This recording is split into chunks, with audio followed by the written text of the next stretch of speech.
আজ বাংলার নতুন বর্ষ শুরু। সাল হলো 1432। মনে মনে ভাবি শুধু বয়স তো বাড়বেই।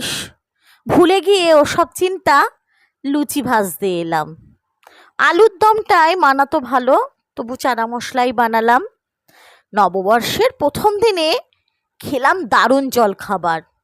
তাড়াতাড়ি করি, দুপুরের রান্নাও বসাতে হবে আবার। দুপুরের মেনু কচি পাঁঠার ঝোল, সাথে চিংড়িও রবে।